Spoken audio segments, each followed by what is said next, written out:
What's up et catch addicté, bienvenue dans cette nouvelle vidéo, c'est Jimbo et je serai votre commentateur aujourd'hui. Et aujourd'hui mes chers amis catch addicts, on se retrouve pour un nouvel épisode de Top 5.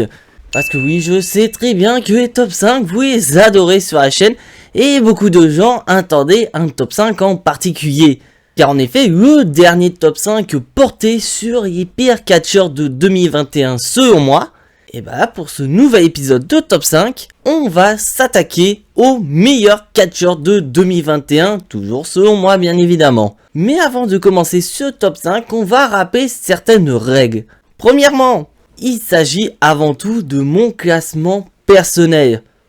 Donc si jamais vous avez des catcheurs ou des catcheuses que vous ne voyez pas dans ce classement et qui faisaient partie pour vous de votre Top 5 des meilleurs catcheurs de 2021, ou si jamais vous n'êtes pas d'accord dans l'ordre de mon classement, l'espace commentaire est fait pour ça. Deuxièmement, je vais prendre uniquement des catcheurs de Raw et de SmackDown, dont vous n'aurez pas des catcheurs provenant de NXT UK ou encore de NXT, parce que malheureusement je ne suis pas suffisamment NXT ou NXT UK pour pouvoir me faire un classement en les intégrant, et il n'y aura pas également de catcheurs AEW. Parce que pour même raison que pour NXT et NXT UK, je ne suis pas suffisamment le programme AEW pour pouvoir en faire un classement. Et donc bien sûr, dans ce classement, je vais prendre, donc comme je l'ai dit, des catcheurs WWE. Donc il n'y aura pas par exemple Daniel Bryan ou encore Daniel Bryan. Donc dans ce classement, il n'y aura pas de Daniel Bryan connu à la AEW sous le nom de Bryan Danielson. Parce que malheureusement, ce dernier a fait une coupure... Ce dernier a fait une année où il était en partie WWE et une partie à la AEW. Donc je vais prendre en compte vraiment sa fin d'année où il a fini quand même l'année 2021 à la AEW. Troisièmement, je vais prendre en compte uniquement les catcheurs et catcheuses qui ont fait pas mal de matchs, qui ont été pas mal présents durant cette année 2021. Donc je ne vais pas prendre en compte Brock Lesnar ou encore John Cena qui eux étaient présents en 2021 pour une seule rivalité et c'était contre Roman Reigns. Et quatrièmement, comme le titre le dit, je prends en compte l'année 2021. Donc tout ce qui se passe actuellement en 2022 avec notamment ce qui s'est passé lors de Day One. Je ne vais pas prendre cela en compte parce que ça fait pas partie de 2021, ça fera partie... bien sûr, du top et flop de 2022 qu'il y aura bien évidemment en fin d'année. Donc j'espère que vous avez bien compris le règlement de ce top 5. Parce que sur ce, trêve de blabla, let's go!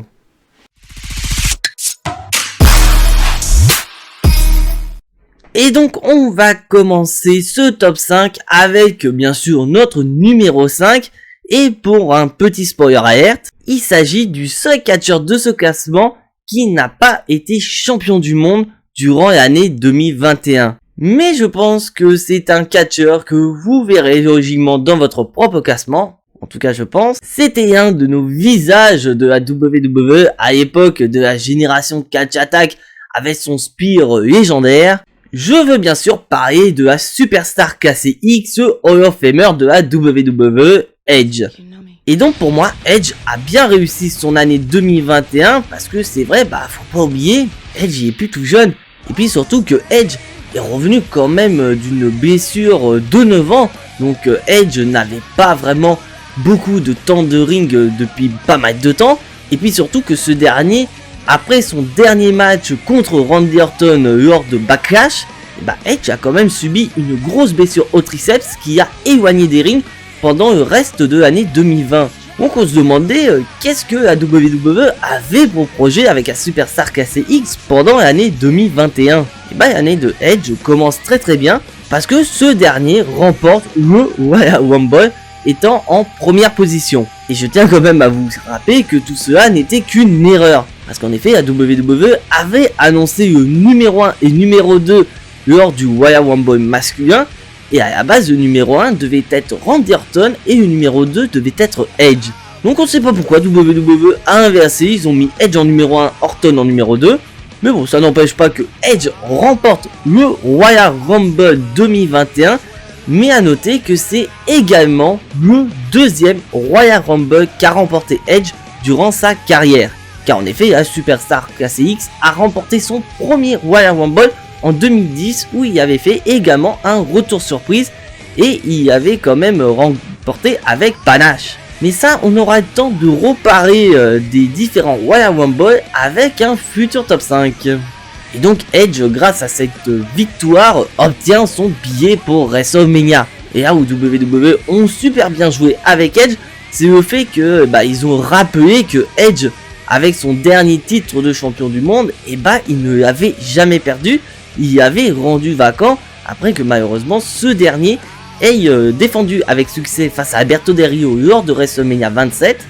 Edge nous avait fait pleurer, je m'en souviendrai comme si c'était hier, avec vraiment malheureusement le visage d'un fan de catch, voilà, qui a été à WrestleMania 6 voir Ultimate Warrior catcher et se dire que putain, je suis jeune et je dois prendre ma retraite à cause d'une grosse blessure à la nuque. Et donc ça a amené un excellent match à WrestleMania 37 avec malheureusement, ou je dirais peut-être pourquoi pas, l'intégration de Daniel Bryan dans ce match, transformant ce match en match triple menace. Bon, après Edge a perdu, mais ce dernier aura une nouvelle opportunité à Money in the Bank.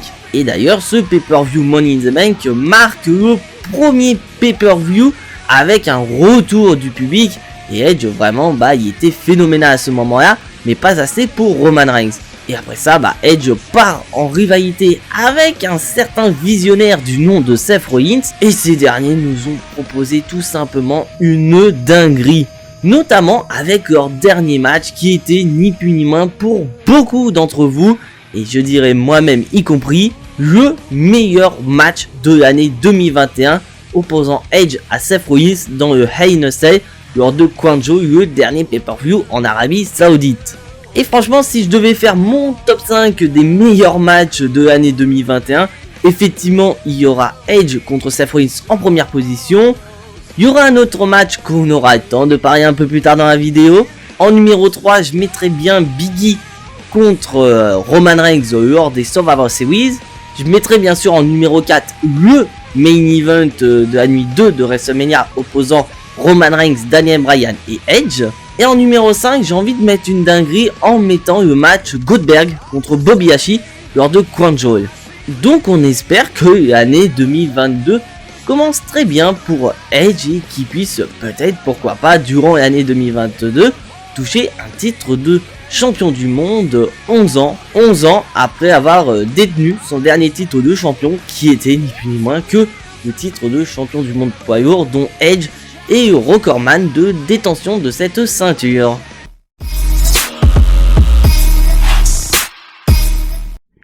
Et maintenant, on va passer à notre numéro 4 de ce top 5. Et donc, comme je vous l'ai dit précédemment, là, on va parler de catcheurs et catcheuses qui ont été champions du monde durant l'année 2021. Et donc, on va commencer par le premier, qui malheureusement avait quand même une année 2021 qui a mal débuté, mais qu'au final s'est montré plutôt prometteur. Il s'agit ni plus ni moins que du tout-puissant Bobby Lashley. Pourquoi je dis que l'année 2021 commençait très très mal pour Bobby Lashley? Parce que je vous rappelle, mes amis catch addicts, que à la base Bobby Lashley avait démarré l'année 2021 en étant le champion des États-Unis. Mais après un match triple menace lors d'Elimination Chamber, Bobby Lashley a perdu son titre de champion des États-Unis. Mais bon, quand on voit ce qui s'est passé 2 semaines après, à sa place, ça m'aurait pas trop gêné de perdre le titre de champion des États-Unis. Car en effet, 2 semaines après avoir perdu son titre de champion des États-Unis, Bobby Lashley affronte Miz qui avait réussi à faire un cash-in sur Drew McIntyre pour remporter le titre de la WWE. Et Bobby Lashley remporte son tout premier titre de champion du monde à la WWE. Et franchement, on était tous contents parce que Bobby Lashley était construit vraiment comme quelqu'un de très très fort qui méritait d'être champion du monde.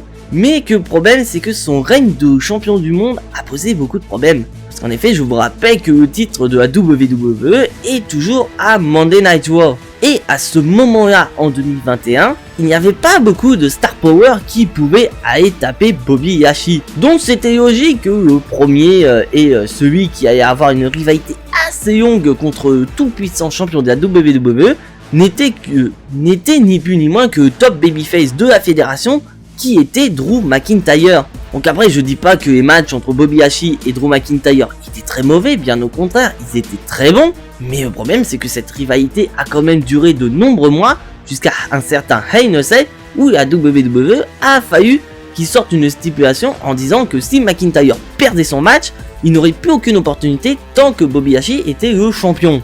Et puis bien sûr, durant la rivalité face à Drew McIntyre, on avait vraiment un Bobby Lashley qui quittait sa gimmick du tout-puissant à un champion hyper prétentieux et qui plus ou moins faisait l'objet de plusieurs convoitises de certaines femmes. Donc après, plus de peur que de mal, car suite à la rivalité face à Drew McIntyre, Bobby Lashley redevient le tout-puissant et massacre à tour de rôle Kofi Kingston, Xavier Woods ou encore un certain Big Goldberg. Et là c'est vrai que quand Big Goldberg a pointé le bout de son nez pour SummerSlam, j'ai eu un petit peu peur que Goldberg enterre Bobby Lashley. Bon, plus de peur que de mal, Bobby Lashley a quand même battu Goldberg, mais WWE nous a annoncé plus ou moins que ces derniers allaient croiser le fer une nouvelle fois lors de cette année 2021. Mais après, j'espérais sincèrement que Bobby Lashley perde le titre de champion de la WWE parce que ça sentait gros comme une maison que Bobby Lashley et Goldberg allaient s'affronter en Arabie Saoudite. Et donc malheureusement, Bobby Lashley entrera dans la liste très fermée des champions qui ont perdu leur titre de champion du monde à cause d'un cash-in. Car en effet, en parallèle, un certain Mr. Money in the Bank Biggie a pointé au bout de son nez et a piqué le titre de champion du monde de Bobby Lashley avec le cash-in de la mallette. Donc après ça, on avait Bobby Lashley qui pouvait vraiment se concentrer à 200% sur Big Goldberg, mais malheureusement, Goldberg a été beaucoup plus fort que lui. Mais bon, à noter que je pense qu'on est tous d'accord que ce match entre Bobby Lashley et Goldberg lors de Crown Jewel était ni plus ni moins que le meilleur match de Goldberg depuis qu'il a fait son retour en 2016. Donc après ça, quelle va être la suite pour Bobby Lashley en 2022? Donc après, j'espère sincèrement que Bobby Lashley sera mieux respecté comme on a actuellement au Royal Rumble où Bobby Lashley n'est même pas respecté par Brock Lesnar. Donc j'espère pourquoi pas dans le futur que Bobby Lashley pourrait être un challenger de choix face au futur champion du monde à la WWE et qu'il puisse pourquoi pas redevenir le tout puissant champion Bobby Lashley. Pourquoi pas.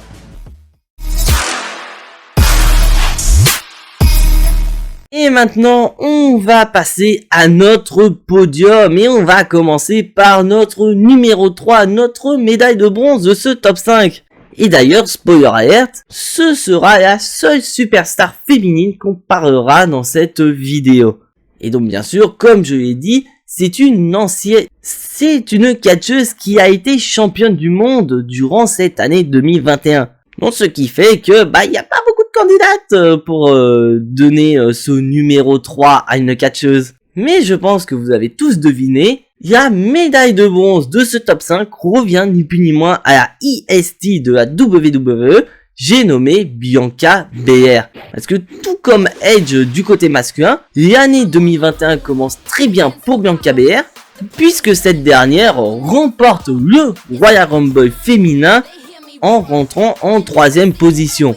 Et donc Bianca Belair obtient pour la première fois de sa carrière une opportunité pour un titre mondial et surtout un main event à WrestleMania. Donc la question que Bianca Belair pouvait se poser, quelle championne pourrais-je choisir pour WrestleMania? Parce qu'on avait vraiment d'un côté Asuka du côté de Raw qui n'était pas vraiment une championne très respectée, et de l'autre côté une Sasha Banks qui est parvenue à briser sa malédiction des premiers matchs de championnat qui ne sont jamais couronnés de succès pour The Boss. Et donc c'est naturel que Bianca Belair challenge Sasha Banks à WrestleMania. Et bien que la rivalité était un peu fade entre les deux catcheuses, ces deux-là nous ont proposé quand même une dinguerie lors de la nuit de WrestleMania. Et d'ailleurs, comme je vous l'ai dit précédemment, je n'ai pas donné mon numéro 2 pour mon top 5 des meilleurs matchs de 2021, parce que ce match entre Bianca Belair et Sasha Banks est mon numéro 2. Et donc à noter qu'avec ce match, Bianca Belair et Sasha Banks ont marqué l'histoire de WrestleMania, en devenant ainsi le premier main event féminin à WrestleMania. On en a, je sais ce qu'ils vont me dire. J'oublie peut-être le main event de WrestleMania 35, je ne l'oublie pas, Mais je vous rappelle que c'était un triple menace. Là, on a quand même le premier main event de WrestleMania féminin traditionnel. C'est-à-dire qu'on a vraiment un match une contre une pour un match de championnat. Ça n'est jamais arrivé à WrestleMania. Et donc suite à cela, Bianca Belair remporte le titre féminin de SmackDown et remporte en même temps à la fois son premier titre à la WWE, mais aussi son premier titre du côté du roster principal. Et après, tout comme Bobby Lashley, on avait un problème pour le règne de Bianca Belair. En effet, du côté féminin à SmackDown, il n'y avait que 2 catcheuses qui avaient du star power. Donc bien sûr, la première étant l'ancienne championne Sasha Banks, mais la deuxième n'était ni plus ni moins que la record woman de longévité pour ce titre féminin de SmackDown, qui était ni plus ni moins que Bayley. Donc après que Bayley ait eu sa rivalité contre Bianca Belair, le problème qu'on a eu, c'est qui pouvait aller défier la IST de la WWE. Après WWE nous ont mis Carmella et c'était pas vraiment une dinguerie. Et là où j'ai eu comme problème et malheureusement ça fait perdre une place à Bianca Belair, c'est ce qui s'est passé lors de SummerSlam. Parce qu'en effet on a eu le retour de Becky Lynch à SummerSlam et cette dernière a battu la championne de SmackDown en 26 secondes. Donc c'est vrai que c'était un peu gênant car tu construis quand même ta championne très forte et elle se fait avoir comme une débile en à peine 26 secondes. Mais on a quand même WWE qui a essayé plus ou moins de sauver les meubles pour Bianca Belair. Car en effet Bianca Belair nous a quand même proposé une belle prestation lors de Crown Jewel, bien qu'elle ait perdu le match triple menace l'opposant à Becky Lynch et Sasha Banks pour le titre féminin de SmackDown. Et d'ailleurs à noter, je vais faire une rectification, car en effet j'avais mis en numéro 5 Bobby Lashley contre Goldberg lors de Crown Jewel, et finalement je vais mettre ce match triple menace à la place de Bobby Lashley contre Goldberg, donc c'est à dire que ce match sera mon 5e choix. Et d'ailleurs je pense que c'est également le meilleur match de féminin du côté de Crown Jewel. Donc malheureusement Bianca Belair n'a pas récupéré le titre féminin de SmackDown et cette dernière a été draftée du côté du show rouge. Et donc WWE croit toujours en Bianca Belair puisque cette dernière est devenue la seule survivante de son équipe lors des Survivor Series. Donc quel va être l'avenir de Bianca Belair en 2022 ? Est-ce que Bianca Belair va devenir la première catcheuse à avoir remporté le Royal Rumble 2 fois et surtout 2 années d'affilée ? Ça faudra voir le Royal Rumble pour. Donc il faudra voir le Royal Rumble pour en être sûr. Et surtout, est-ce que Bianca Belair va toucher un jour ou l'autre le titre féminin de Raw, peut-être en 2022.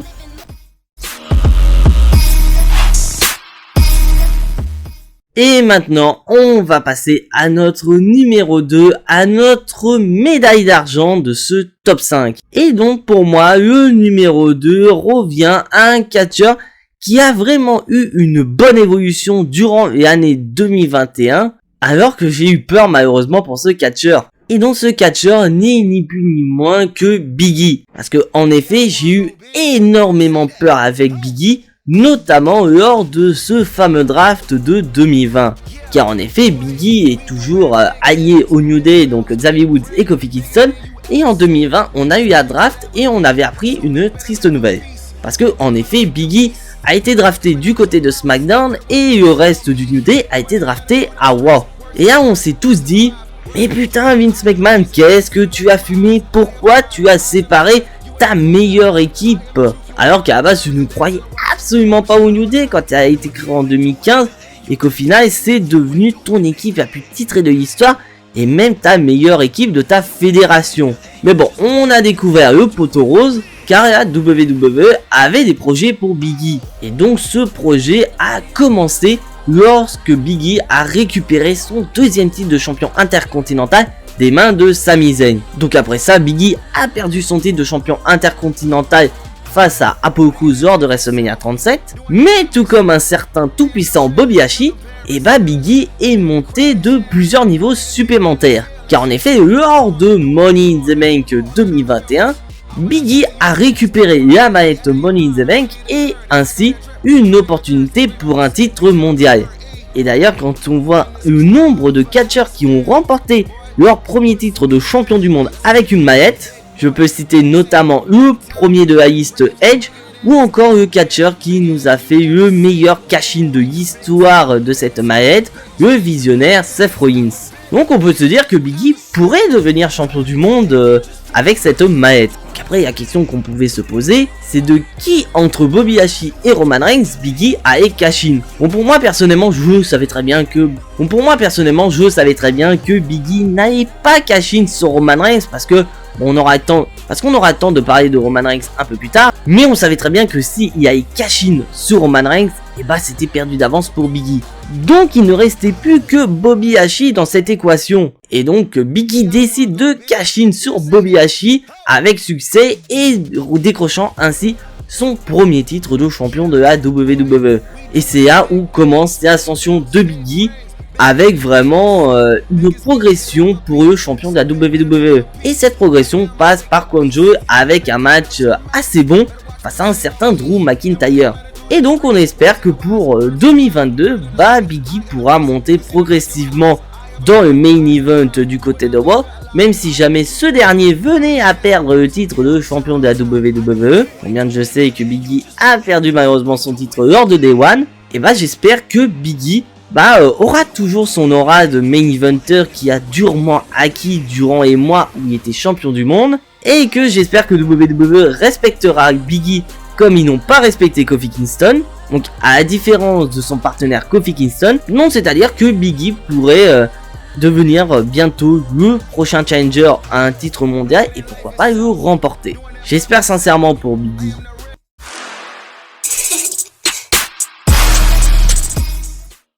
Et maintenant, on va passer à notre numéro 1, notre médaille d'or de ce top 5. Et donc bien sûr, je pense que vous avez tous deviné qui est ce numéro 1, parce que tout simplement, ce numéro 1 est indissociable de ce catcheur tellement il est excellent depuis son retour au SummerSlam 2020. Donc ce catcheur n'est ni plus ni moins que notre champion universel, notre chef tribal, la tête de table, Roman Reigns. Et bien sûr, c'est normal que Roman Reigns mérite largement ce numéro 1, parce que Roman Reigns, il est démentiel depuis son retour, et notamment son heel turn. Parce que c'est vrai que pendant plusieurs années, les fans en avaient ras-le-bol d'un Roman Reigns top babyface, et qui avait toujours des opportunités à chaque fois.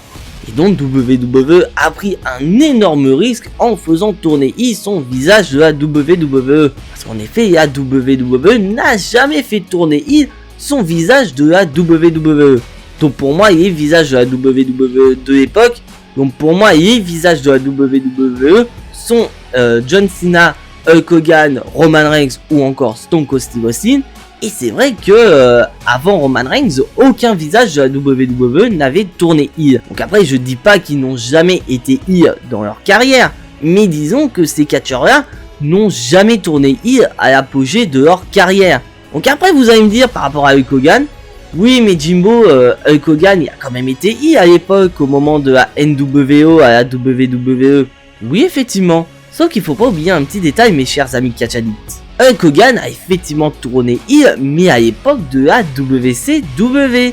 Donc, le heel turn de Hulk Hogan n'est pas à la WWE, elle est à la WCW. Par contre, Hulk Hogan a fait un face turn à la WWE, ça c'est vrai. Mais bon, on n'est pas là pour parler de Hulk Hogan, on est là pour parler de notre chef tribal.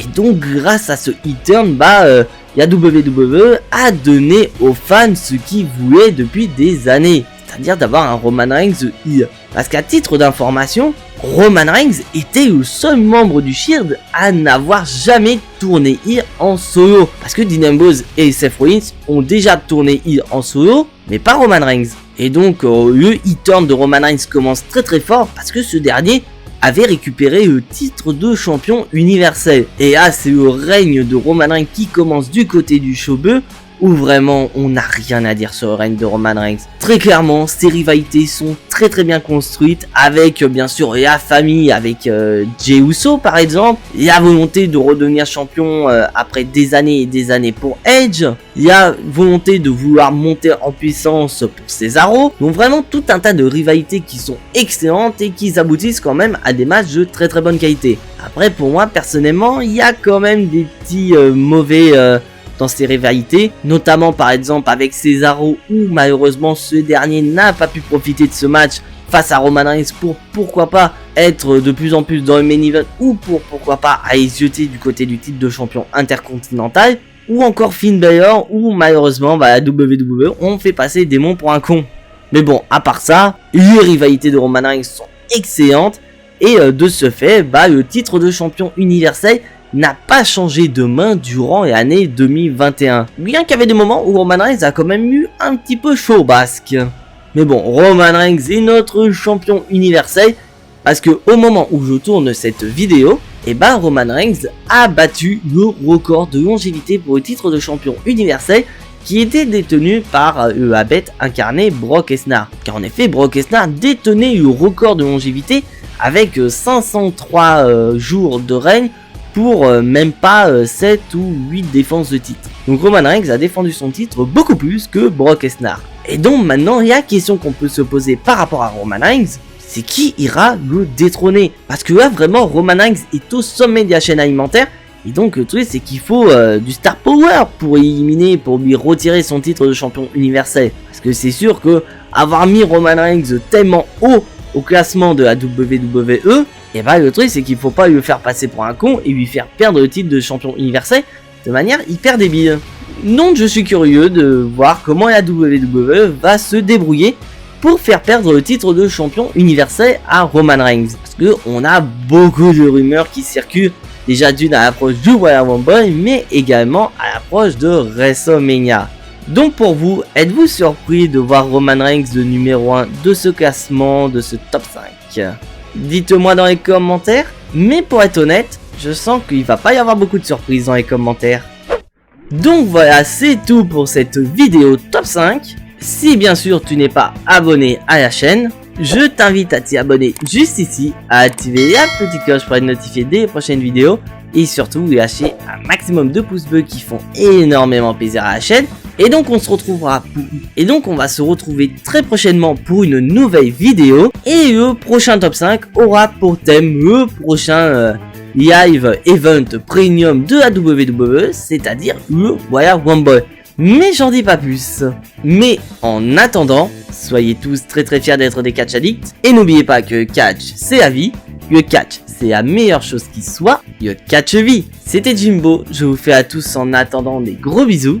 Et à la prochaine.